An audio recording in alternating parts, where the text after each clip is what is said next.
Hey guys, welcome to this tutorial. If you've ever struggled to map a client with an uneven brow shape, you're not alone. One of the biggest challenges brow artists face is trying to balance asymmetry without making the brows look overworked or unnatural. So in this video, I'm going to be breaking down exactly how to map for a client with fair skin, light brows, and most importantly, one brow sitting higher than the other. By the end, you'll know how to create balance without overcorrecting, plus I'll show you the biggest mistakes artists make when dealing with asymmetry. So keep in mind that this client has naturally fair skin, light brows, and a noticeable height difference between her left and her right brow. She wants a soft, natural result, especially since she has like reddish brown hair. So natural results, nothing too thick, nothing too dark. So how are we supposed to create even brows without going too dark and, trying to go like dark brown with her brows, right? To try to cover that up. This means that we need to adjust the mapping carefully to create balance without making the lower brow look too lifted or the higher brow too heavy, right? So meaning we don't want too much skin gap here, and we don't want to take off too much of her hair, otherwise it will thin out the brow on that side. By the end of this, you'll understand how to approach this in a way that enhances the face instead of fighting against her natural facial structure. So I get it, some people, a lot of artists can panic when they see this, but again, we just want to be able to match the brows without taking off too much hair on one side and, leaving too much gap between the other side, the hair and the skin on the other side. Just a quick side note, inside of BADA Brows, I teach you how to map for different facial structures based off of natural asymmetry. So if you don't want to have to second guess your work, then, keep in mind that all of the information is in there, plus my consultation process that has helped me get booked out is also inside there, where you're going to be able to learn how to communicate these decisions to your clients so they feel confident in your expertise, keeping them coming back for more. So let's go ahead and start by identifying the height difference. Which brow, really, again, going back to the imbalances mainly, and then her favorite brow, right? Like, what are the main differences here? We can see that this brow is clearly higher than this brow. So if we take a straight horizontal line all the way across. That was terrible. If we take a whole horizontal line across, we can see that there's a lot more gap in between this brow, right? So this brow, I'm gonna just call it my left because I'm looking at it from that perspective, but the left brow is much higher. And then let's look at the shape as well. This arch definitely slopes a lot higher, where this one is flatter overall. And then this tail, this is definitely her good brow. This tail is definitely longer. This one is shorter. This front is fuller. This one is more sparse. And then underneath we have some choppiness here. This brow is just like not nearly as smooth in general, and this one is just like perfect child. All right, so now that we understand what her imbalances are, right? Typically I'll ask my clients what their favorite brow is, and of course it's going to be this one. But some of the things that we need to keep in mind is that, like, if we decide to keep this brow and the way that it's sloped, we need to be able to create that on this side without, creating so much gap between the two that, like, when the stain is removed, that it's just gonna look kind of funny. But if we're going to be doing some brow rehab here, that is just something that I'll need to communicate to my client. So this is what I did. I just told her, like, we're going to continue to grow hairs here because she did have hairs. They're just very light, which the stain picked up on later. But like when the stain fades, you're just going to let your client know that that's going to be pretty visible, but this will still have stain on the hairs because her hair is fairly light. That's why it's important not to go that dark at first, because if you go really dark on this brow and the hair is holding, she's not got that many hairs on that side. So we just want to make sure that we start slow with how dark we go with our pigment, right? So we just need to understand how their bone structure, or the where that her hair is currently, because it's not really a problem of bone structure or muscle pull, it's just more so how her hair is growing, right? So we want to consider, she has a slightly, I would say this is not a soft arch, this is a medium arch, because the slope is more steep, and you can see that this front is angled down a little bit more. So we want to consider like how much of the brow we're going to be taking off on this side while adding to this side without taking it too thin, okay? So we're gonna start with a little bit of at a time, and we're gonna just start with adding our middle line here. So I'm turning on Symmetry, and we're just going to find out where the middle of her forehead is. I wouldn't use the bow of the lip in this case. I would just kind of find that middle point on her forehead.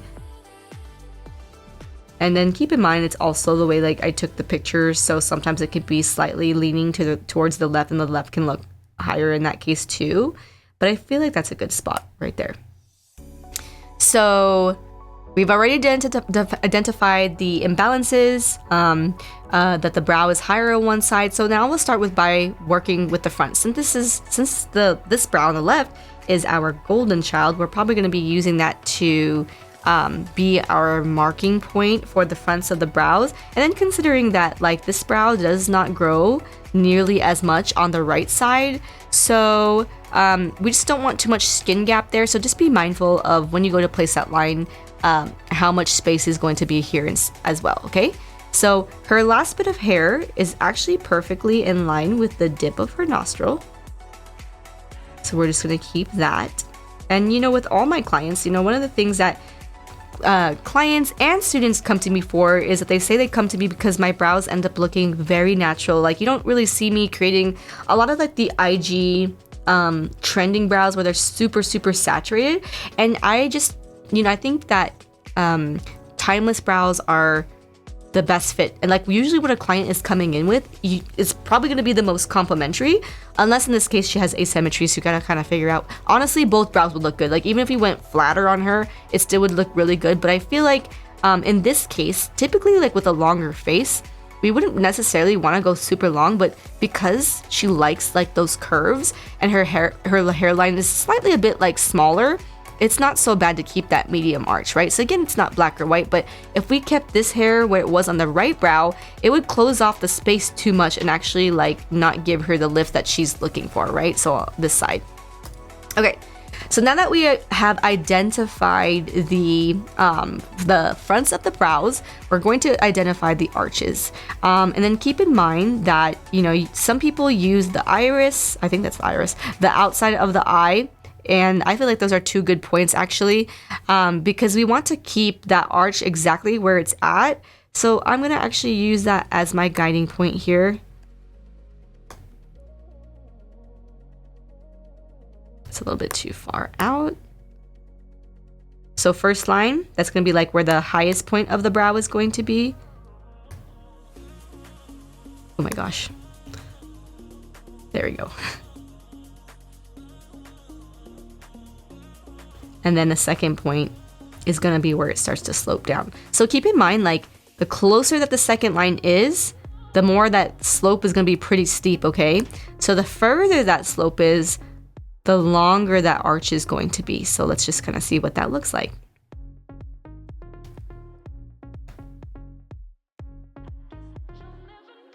So I feel like that follows her shape perfectly. Okay, yeah, it's very archy. Well, I'm gonna fix that later. Okay, so we'll keep that there, and then now we're gonna just kind of follow where the last bit of hair is on this tail, preserving that as much as possible. And again, you can see that her tail doesn't dip too far below her front. That way it's not too much of a droopy brow, but because she has a medium arch on this side, the tail is going to be slightly long to create that effect, right? So we want to consider the angles and the characteristics of a medium brow shape, because the angle of the brow is going to be dipping more so unless compared to like a flatter brow. So the angle is not nearly as harsh, right? So it's going to be steeper, and same with the curves of the tail as well. Whereas like a flatter brow, you know, you're going to be kind of like less at of a diagonal. So we're going to keep that there in terms of the tail. And then now we're going to mark the bottom of the fronts using her last bit of hair, right? So let's say like like you can see that this brow goes a little bit lower just overall. So we don't want to like cut off too much of that hair. So we want to be mindful of where we're placing that line. So I'm going to just kind of start with right here. That way when like we go to like create our line, we're not cutting too much of the bottom. Otherwise, if we cut that off, it's going to create too much thinness on that brow, right? So we're going to start there. And then keep in mind, if you go too high on that line, like we're going to cut off too much on this side, right? So we just want to be careful where we're putting that. And then we're going to do the second line on top. Again, think of this like as your leveler. This is not where we're going to like follow to place the brow shape. And a lot of people, when they're mapping, make that mistake that it's just going to go all the way across. This is just our leveler. So that really just means like this is where we're, you know, placing the beginning of the bottom of the brow. So now we're going to do the thickness. And the reason why I'm placing it here is because her last bit of hair on this brow, which is our golden child on the left, ends about right here. So I usually go like 1 to 2 millimeters lower because I don't like placing this line too high up, because watch what happens, right? Let's just kind of see the difference when we map the shape. This perfectly follows the hair, whereas this one goes way too high, right? So that line matters. Okay, so now that we've done the 2 horizontal lines, now we're going to create that last line that's going to go across the forehead. This is going to determine where the top of that arch falls. Now, this is super important because we have a very asymmetrical brow shape. So if we place it too high, we're going to have too much space. You know what I mean? Like on the right brow. And then if we place it too low, we're going to cut off too much of the left brow, and like watch what happens, right? Oops. So if I go too low, we're going to end up cutting off this brow a little bit too much. She wants to keep them full. Keep that in mind, right? So we have too much hair on this side that we're going to be cutting off. So we want to kind of find that in between, and we can always tweeze a little bit more later. So I'm going to go right about here. Okay. And then that way we're only cutting off a little bit on this side and we're allowing this to grow. I think that might be too high because I'm going to cut off probably like right. It's too low. Right in here. Yep. Okay. So now that we've done that, we're going to connect the dots. Now let me just kind of adjust the stabilization here. So dot, dot, dot, dot, and dot. Okay, so go back. And then now we're just gonna follow this brow. So we're gonna create the bottom of the brow first. Actually, let me stabilize that a little more.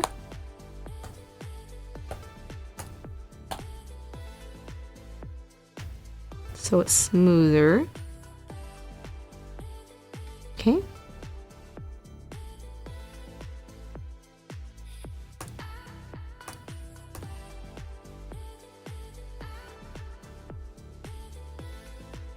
Nope. Want a little bit more of an angle.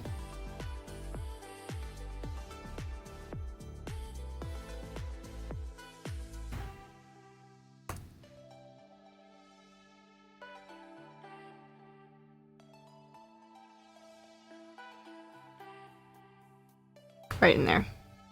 And see, now you can see that's kind of cutting off the right brow a little bit. So that's why we have to kind of be careful with that, right? So let's bring it down a little bit lower just in case. Right in there. And then we're going to pull this out a little bit more. So I had my dot down here, but I'm going to fix that and pull it out a little bit more so that it lifts the tail a little bit. That way it's not too droopy. Now I feel like it's curving too much. Turn that pressure up, stabilize even more.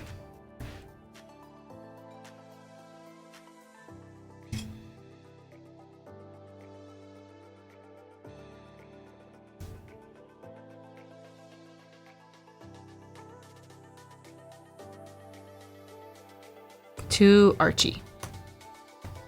So we'll flatten that even more.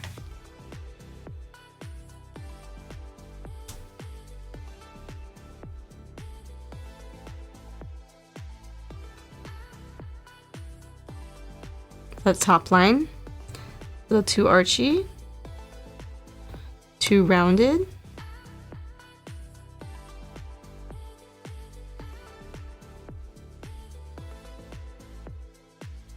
Too curved.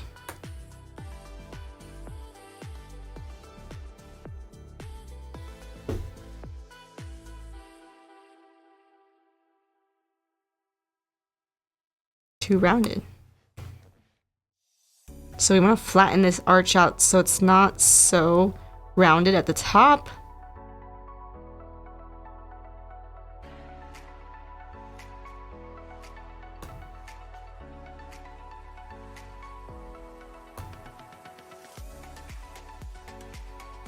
So what it is, I think I'm gonna move this out a little bit more on that side.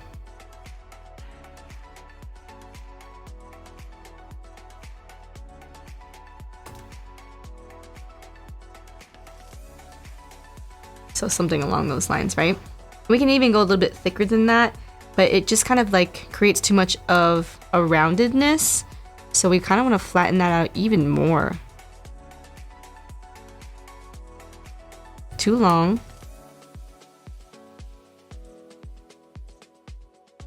Too archy. Too thin.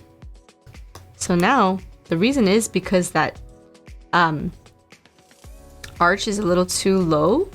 So we're gonna flatten this out just a little more and shorten the tail. Let's see what that does.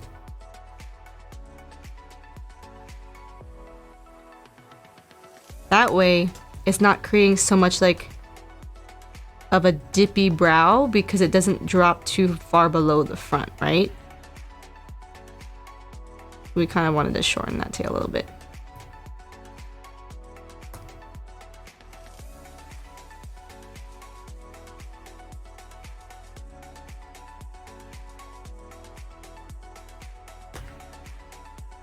And then I would just kind of conceal that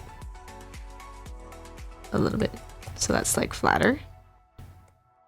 Something along those lines.